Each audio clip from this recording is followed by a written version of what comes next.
جوتے پہن کر جانے لگا. اس نے میرے ہاتھ پکڑ کر کہا حضرت کہاں جا رہے ہیں؟ میں نے کہا جہاں سے آیا تھا وہیں جا رہا ہوں. حضرت آپ غصہ کر کے جا رہے ہیں. میں نے کہا ایک بات بتاؤ تم نے کیا کہا؟ یہ مدرسے کے طلباء کو آپ جانتے ہیں الجامعۃ الفیضیہ یہ دارالعلوم کے طلباء ہے. سب سے پہلے علم کی محفل ہوتی ہے, سب سے پہلے مدرسے کے بچے پہنچتے ہیں, پہلے قرآن کی تلاوت یہ کرتے ہیں, جیسے ہی مائک لگتا ہے نعت نبی یہ پڑھتے ہیں, قرآن کی تلاوت یہ کرتے ہیں, تقریر یہ کرتے ہیں, آخر میں علماء آتے ہیں وہ تقریر کرتے ہیں, اختتام ہوتا ہے. وہ ان بچوں کو آپ کہہ رہے ہیں تھوڑی دیر کھڑے رہے, پہلے میرے مہمان کو کھانے دیں. خدا کی قسم اس نے کہا حضرت میں نے غلطی کیا کی ہے؟ میں نے کہا کان کھول کے سن لے. تو نے کہا میرے مہمان کو پہلے کھانا کھلانے دے. کان کھول کے سن لے, یہ تیرے مہمان ہے, یہ مدرسے کے طلباء نبی کے مہمان ہے, مصطفیٰ کے مہمان. نعرہ تکبیر, نعرہ رسالت, الجامعۃ الفیضیہ اشرف العلوم. تیرے مہمان کی قدر کر رہا ہے. یہ تیرا بھتیجا ہے, یہ تیرا بھانجا ہے, یہ تیرا بہنوی ہے, یہ تیرا ماموں ہے, یہ تیرا خالو ہے, یہ تیرا سنبھائی ہے, یہ تیرے رشتہ دار ہے. یہ جو بچے ہیں میرے مصطفیٰ کے مہمان ہیں. زور سے بولے سبحان اللہ. تو چلتا ہے اگر تیرے گھر میں کوئی بڑا آدمی آتا ہے, قالین بچھاتا ہے, گادی لگاتا ہے, فرش بچھاتا ہے, لیکن یہی مدرسے کے طلباء جب مدرسے سے نکلتے ہیں فرشتے اپنے نورانی پر بچھا دیتے ہیں. زور سے بولو سبحان اللہ. ایک بار ہاتھ اٹھا کر کہتے ہیں یا رسول اللہ. سب اٹھا دیں, سب اٹھا دیں یا رسول اللہ.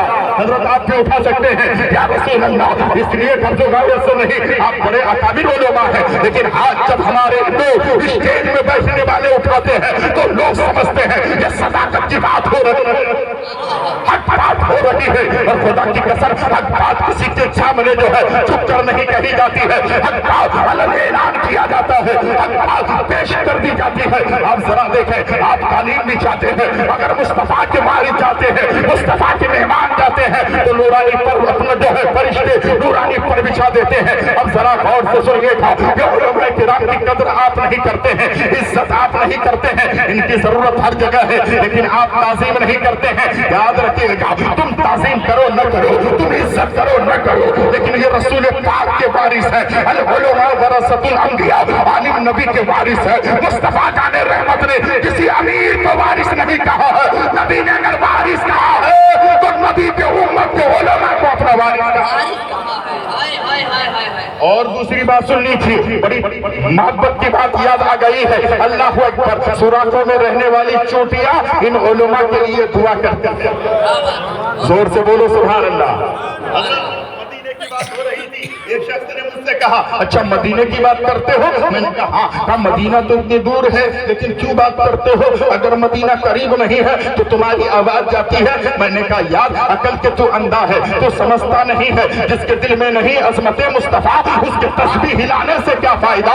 عظمت مصطفیٰ سے جو بیزار ہے رات سجدے کرے تو سبھی ہو گئے. اللہ اکبر, قربان جاؤ مسلمانوں. میں نے کہا یاد آنکھ والے سے کیا پوچھ رہا ہے؟ دونوں آنکھوں کا نابینا ہے, روشنی چلی گئی ہے, گھر کی دیوار پکڑ پکڑ کر چلتا ہے, دونوں آنکھوں کا نابینا ہے. اور عشق میں کیا کہہ رہا ہے سنیے, وہ کہہ رہا ہے ایسا میرے حضور, ایسا میرے حضور کئی بار ہو گیا,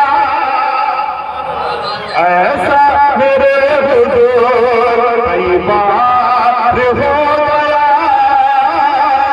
آنکھیں تھی بند آپ کا دیدار ہو گیا.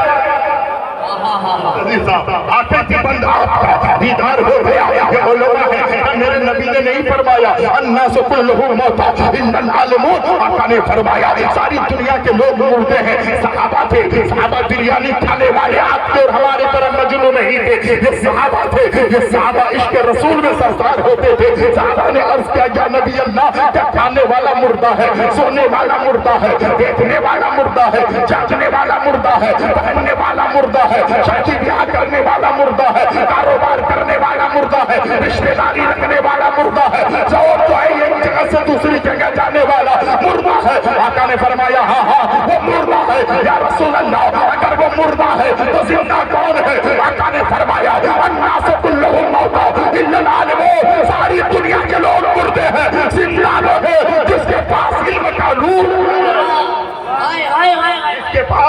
علم ہے وہ زندہ ہے. بتائیے چلا فارچونر گاڑی میں چلنے والا اگر زندہ ہو کے چل رہا ہے تو دنیا اسے زندہ کہتی ہے, نبی اسے مردہ.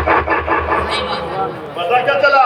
علماء زندہ ہے. یہی علماء ہے سوراخ میں رہنے والی چونٹیاں علماء کے لیے دعا کرتی ہے. اللہ اکبر. سمندر میں رہنے والی مچھلیاں علماء کے لیے دعا کرتی ہے. آپ کہیں گے منظر نواز یہ بات ماننے کی نہیں ہے. سمندر میں رہنے والی مچھلیوں کو علماء سے فائدہ کیا ہے؟ سوراخوں میں رہنے والی چونٹیوں کو علماء سے فائدہ کیا ہے؟ آپ سمجھ نہیں سکتے ہیں. میں کہتا ہوں یار علم کی بات جب آئی ہے تو ایک بات خیال کریں. حضرت سلیمان علیہ السلام کی سواری جا رہی ہے. یہ پیغمبر اسلام ہے. چونٹیوں جو ہے سوراخ سے باہر نکل کے تھی. ایک چونٹی نے کہا ساری چونٹیاں اندر چلی جاؤ, سوراخوں کے اندر چلی جاؤ. سلیمان علیہ السلام کی سواری آ رہی ہے. اٹھ کے جو ہے روکا کو یہ خبر نہیں ہے کہ یہاں پر چونٹیاں ہے. نہ جانے ان کے گھوڑوں کی ٹاپوں سے تم کچھ لے جاؤ مر جاؤ گے, اس لیے سوراخوں کے اندر چلے جاؤ. خالق کائنات کو چونٹیوں کی اس بات کو اتنی پسند آئی, خالق کائنات نے قرآن کریم میں ایک مکمل سورت جو ہے سورہ نمل نازل کر. کیا بات ہے, حق ہے. آپ جان سکتے ہیں اگر چونٹی کو علم ہو جائے تو قرآن میں اس کا تذکرہ ہو جاتا ہے. آپ بغیر علم رکھ کر کے کسی کو اونچ نیچ کرتے ہو. تو بات یہ ہو رہی تھی کہ اگر سمندر کی مچھلیوں کو علماء سے فائدہ ہے, بغیر فائدے کے کوئی کسی کو نہیں چاہتا ہے. میں اتنی دیر بول رہا ہوں اس کا مطلب مجھے فائدہ ہے. یہ علماء آئے ہیں انہیں فائدہ ہے. آپ آئے ہیں آپ کو فائدہ ہے. آپ کہو گے کیا فائدہ ہے؟ ارے 5 بچے یہاں حافظ قرآن بن رہے ہیں. آپ کو معلوم ہے یہ وہ بچے ہیں جب مدرسے سے نکلتے ہیں آپ کی گلی سے چلتے ہیں ان کے سینے میں قرآن کریم ہے, قرآن کی تلاوت کرتے جا رہے ہیں. آپ کے گھروں میں برکتیں ہوتی چلی جا رہی ہے. یہ بچے جب قبرستان کی طرف سے گزرتے ہیں اگر قل اللہ شریف پڑھ دیتے ہیں تو اللہ اس قبرستان کے مردوں کے عذاب کو جو ہے تخفیف. علماء ہے یہ حفاظ کرام ہے, ان کی تعظیم کرنا ان کی عزت کرنا. آپ مجھ سے سوال کر سکتے ہیں منظر نواز آپ کو جانے نہیں دیں گے, پہلے آپ کو جو ہے فائدہ بتانا ہوگا. سمندر کی مچھلیوں کو علماء سے فائدہ کیا ہے اور جو ہے علماء کرام کو چونٹیوں کو علماء کرام سے فائدہ کیا ہے. تو آپ ذرا سنیے گا یہ وہ علماء کرام ہے, یہ وہ حفاظ کرام ہے, یہ عالم دین ہے. آپ تو سوچ رہے ہیں اگر حضرت ہم نے ایسا نہیں کیا, اگر ہم نے مدرسے میں آ کر کے حافظ کی تعظیم نہیں کی تو کیا ہوگا؟ یاد رکھیے گا یہی وہ حافظ قرآن ہے, یہی وہ عالم دین ہے. کل میدان محشر میں رب فرمائے گا اے زاہد جنت میں چلے جاؤ. عالم دین کھڑے رہیں گے, حافظ قرآن کھڑے رہیں گے. رب کہے گا جنت میں چلا جاؤ. جب زاہد جنت میں جائے گا تو عالم دین کہے گا مولا میں نے علم دین سیکھا تھا, میں نے دوسروں کو سکھایا تھا, میں نے قاری قرآن بنا تھا, دوسروں کو قرآن سکھایا تھا, میں نے حفظ کرایا تھا. اے مولا جو عبادت کیا ہے وہ جنت میں جا رہا ہے, ریاضت کیا ہے وہ جنت میں جا رہا ہے, جو عبادت کر لیا ہے وہ جنت میں جا رہا ہے, جو قرآن پڑھا ہے وہ جنت میں جا رہا ہے. میں نے تو پورے گاؤں والوں کو نماز پڑھائی ہے, میں نے تو قرآن کی تلاوت کی ہے, مجھے کیوں روک دیا گیا ہے؟ عاطف غیبی سے آواز آئی تھی اے میرا بندہ تیرا مرتبہ یہ نہیں ہے کہ تو تنہا جنت میں چلا جائے. ارے تیرا مرتبہ تو یہ ہے کہ تجھے اگر پڑھنے کے بعد کسی نے ایک وقت کی کھانا کھلایا ہے اسے بھی ساتھ لے لے, پانی پلایا ہے اسے بھی ساتھ لے لے, دستار بندی کے بعد محبت سے سینے سے لگایا ہے اسے بھی ساتھ لے لے, تجھ سے محبت کیا ہے اسے بھی ساتھ لے لے, تیرے پیچھے نماز پڑھی ہے اسے بھی ساتھ لے لے, تجھ سے پیار کیا ہے اسے بھی ساتھ لے لے, تجھ سے عقیدت رکھی ہے اسے بھی ساتھ لے لے. تیرا یہ مرتبہ نہیں کہ تنہا جنت میں جائے, تجھ سے جتنے لوگوں نے محبت کی ہے سب کو لے لے, تو بھی جنت میں جا انہیں ساتھ میں لے کے جا.